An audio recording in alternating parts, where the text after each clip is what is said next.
Hi, this video is meant to be a demonstration of tarot for my History 484 students. I'm going to be using two decks. The first is my Lightseers Tarot. We will then clarify with the Tarot of the Old Way, or the Old Path, I think. And the question I want to ask today for this demonstration is, what will this class do about the university-wide plans to go back to the classroom next Monday, August the 31st? This is a general reading. You may or may not relate to it. You may have a different interpretation of the cards. I welcome that. We'll talk about it in class. And yeah, let's just see what happens. The other goal of this is to think about gender and how the cards use the masculine and the feminine, or sometimes talked about in terms of the yin and the yang, in order to give meaning to the images that show up on the cards. Okay, so shuffling with our question in mind. I will take you through this reading as we get there. One thing we look at is at the bottom of the deck, and we have the Chariot. And the bottom of the deck is often meant to indicate hidden influences. I'm going to split the deck right here. Just want to do this in front of you so you don't think I'm loading the cards up. And I'm going to lay out in a 7-card format, which is the one I use most of the time. I don't commonly see this on readers. So first card is the recent past, which we get the 6 of Cups. Definitely look at the image. We see a young boy with a puppy and a silver-haired guy with a grown-up dog. 6 of Cups is about the emotions. The cups are the water, the emotions, feminine. And often this card is about nostalgia, the past. So we could think about, maybe we've been feeling nostalgic for the good old days when we could go in the classroom without worrying about getting sick. And the next card is the present. And for the present, we get the King of Swords. Swords are sanguine. But in tarot, they tend to be read as about the brain, about the mind, about truth. This king has realized the truth. You can see he's got an owl, he's got birds, feathers, and this deck are associated with air, but also with swords, which is the suit of this card. So the present, we have the King of Swords. So to me, I would interpret this as, we've been recently nostalgic for how things used to be, but today we're facing the truth, and we're ready to receive the truth like a king. And the kings tend to be internal and quiet, but also active, in command. So that's interesting. The next card, the third card, is going to be hidden influences. And we get a perfect card for that, which is the Moon. The Moon card here, you can see she's underwater. You can see there's a black dog and a white dog. Definitely pay attention to what comes out to you. Sometimes things in the images will appear more readily. The Moon tends to be the unknown, and that's certainly figuring here in our decision about what to do about going into the classroom. We see a woman underwater. Again, water should remind us of the feminine, sort of a slow, intuitive coming to knowledge or yearning for it. And black and white, we should see the duality of good and evil. We're getting a good story here, I think. The fourth card is the Querent, which is who's asking the question. I'm going to say that's me asking the question. The Seven of Wands. Here she is in a pink bubble. I love that we get this card to represent the person asking the question because she's protected in a pink bubble. And the Seven of Wands represents someone who is resistant. The wands are about passion, creativity, and also willpower. So this is a perfect representation of how I feel about going into the classroom before we know really what this virus might do to us and whether we can trust college students to come prepared, wearing masks or whatever, and does that even do enough? I want to be in a pink bubble when I go to school. I'd like to teach from a pink bubble. I'd be content with that. Okay, the fifth card, and I'll try to take a picture of this and post this as well for you guys.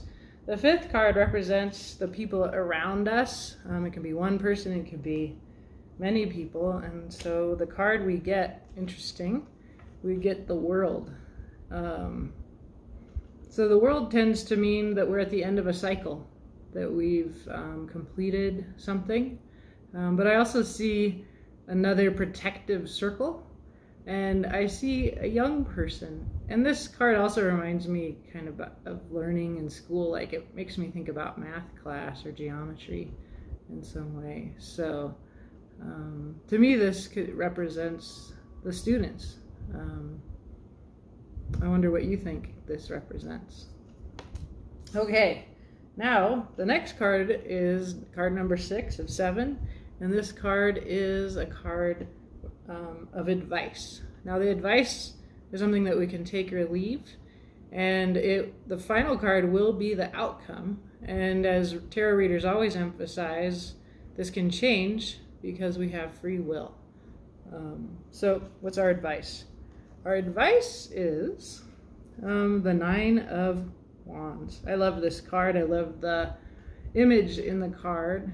I see a strong woman of color, and the wands represent passion again, willpower, just like we got the 7 of Wands for me. So the advice here is the advice for someone who's been through a lot. The 9 of Wands is about a person that has just taken a beating, but they are determined, right? So we'll think about what's the advice here. Notice that she holds the light that would denote her passion, the fire that are represented by wands. And yeah, so to me, this is another card about resistance, about determination, about standing strong and standing up for yourself. So what might that mean in our circumstances? And finally, the outcome. Wow. For the outcome, we get the Magician. This is a very powerful card. This is a person who has all of the tools. This is a manifester. This is a person who has really uses the material world, has all the tools, would be the swords, the wands, the cups, and the pentacles, which are the 4 suits of the tarot. So all of the feelings, the thoughts, the passion, the willpower, and pentacles, they are not showing up in this reading at all yet. They represent like material goods, earthly items. So that's our initial reading here. And I will, as I said, post a picture of it for you guys. Now I'm going to clarify with the Tarot of the Old Path. And what you do as a reader is you ask the cards to give you more information about each of these here.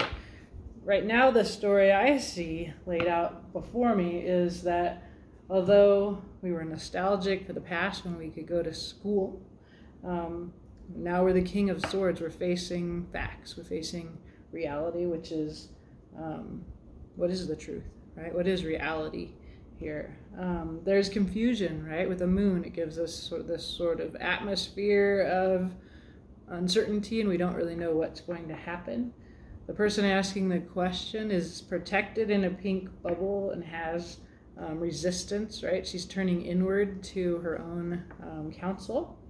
The people influencing her, the world, this sort of happy young person, the schoolgirl is what I'm thinking of her as a student. The advice is determination,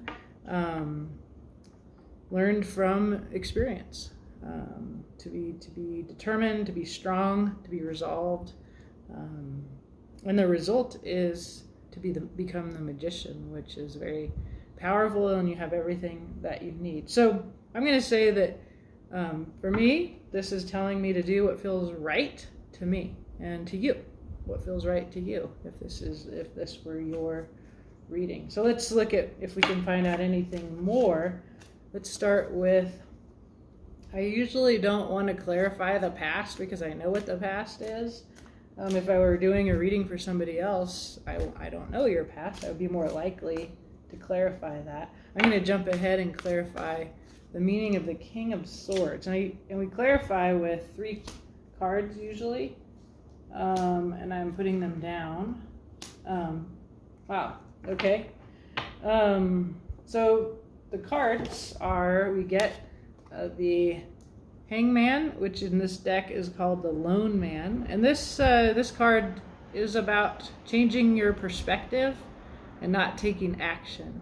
So you're seeing things in a new way, and you're just literally hanging out and learning. Then we get the Eight of Cauldrons. This card means you're leaving. You're not getting your needs met and you're leaving. That's interesting. Card for the present.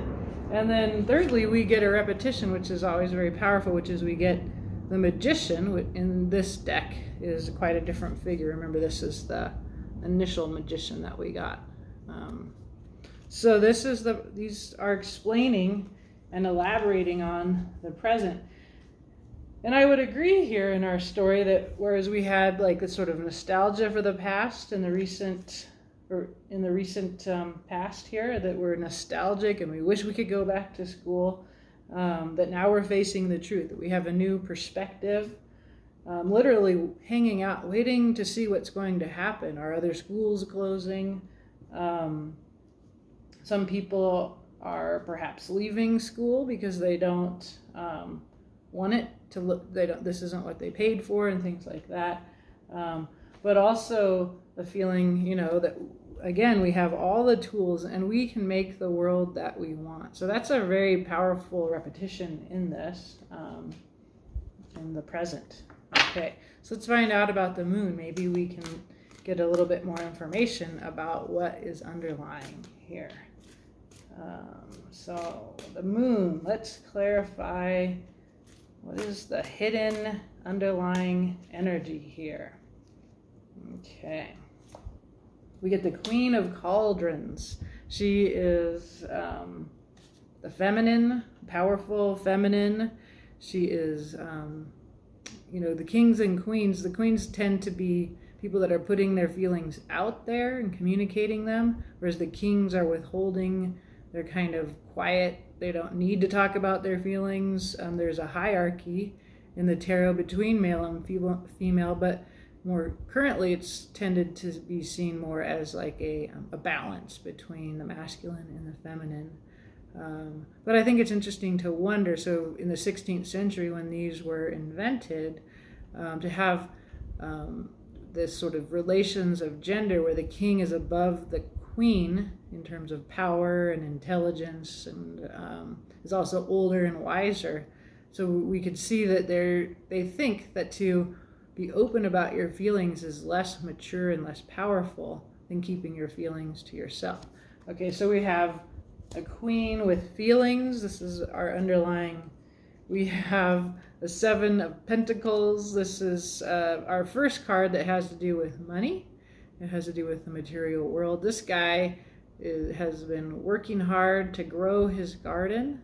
Very often this card, the Seven of Pentacles, shows somebody gardening and growing something. So this is someone who's put work and has been patient. This is a card of waiting to see what your labors will produce. Getting lots of waiting to see here still. And then our third clarification on our underlying energy is the Ace of Swords. And this is good because it means that if we wait, if we are in our feelings and communicating about our feelings, which is what the Queen of Cauldrons might be telling us to do, that ultimately we'll know what to do. The truth will come, right? But right now this is hidden from us behind the moon. Okay. Do we want to know more about the Seven of Wands? Let's see. The Seven of Wands. That I was saying was me. Let's find out more about the person asking the question. The Wheel of Fortune. This is a fate card. This is about destiny. This is about divine timing. So there's a fatedness behind the Seven of Wands. The person here is facing their fate. The Knight of Rods. This is a passionate person. This guy always seems a little bit like he's ready to go to a fight. Sometimes this person is seen as rash, unable to keep their feelings to themselves, passionate. The wands are associated with passion, and so this is a younger person. We see age from the page to the knight to the queen to the king. There's aging as well as gender changes. Yeah, I never liked this guy in this deck. So, but this is certainly a quality that I can have, especially when I'm afraid, as I am. And then we get the Two of Cauldrons. The Two of Cauldrons very often is read as or the Two of Cups is the more traditional way to read it. This is a promise of love, but this can also mean about balance, about equals. So here we could see I have Seven of Wands is the main card, and then we're clarifying with the Wheel of Fortune, the Knight of Rods, and the Two of Cauldrons. So we could say that this suggests that there will be balance, justice, equality. We'll see. And the World. Who is the World? Let's find out more about the people around the person asking the question. Let's see. Oh, we get Strength. That's great. This deck, the Strength card is usually a woman with a lion, and it's about having control of your feelings and being in command of them, because the women in tarot are often the feelings, and to be able to tame your inner beast, right? So people that have good self-control and power. She also is holding a symbol for healing, right? And that seems really important here in a time of COVID to see in our reading a symbol of health and healing. Who else do we have here? Okay, we've got the Ace of Cauldrons. This is usually an offer of love, right? So maybe we saw that I got the Two of Cauldrons here to describe the person asking the question, and then these are the people in their lives, right? So perhaps I could consider that the people that this card reflects are strong people who have self-control and who care about each other, right? That's very good. I think a part of what's happening in this pandemic is that we're anxious about each other. Can we trust one another to keep us safe and to be healthy?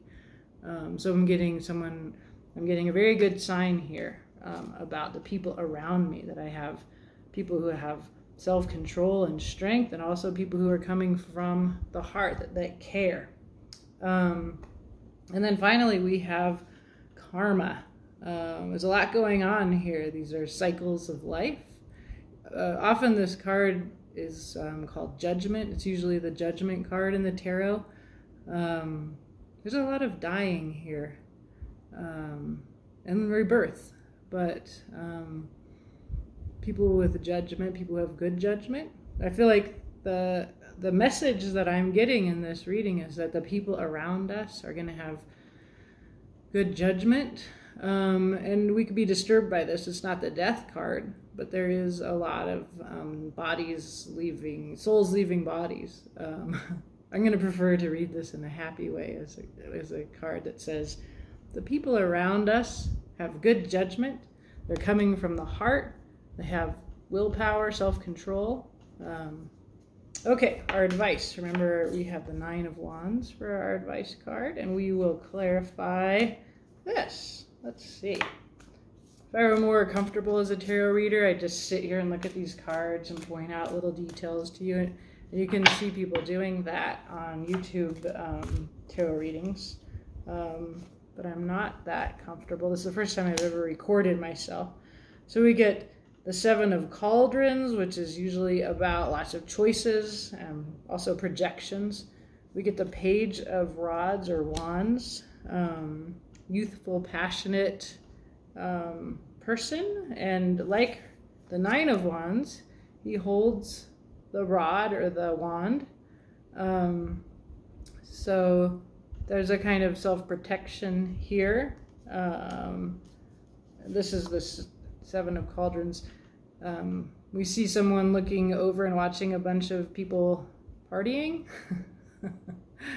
There's certainly a lot of partying going on Instagram and pictures that we've seen of students locally and everything. So, but then this card's also about projection and making a decision here. And this is our advice. So what's our last card? Okay, the last card is the 10 of Pentacles. That's interesting and seems really irrelevant.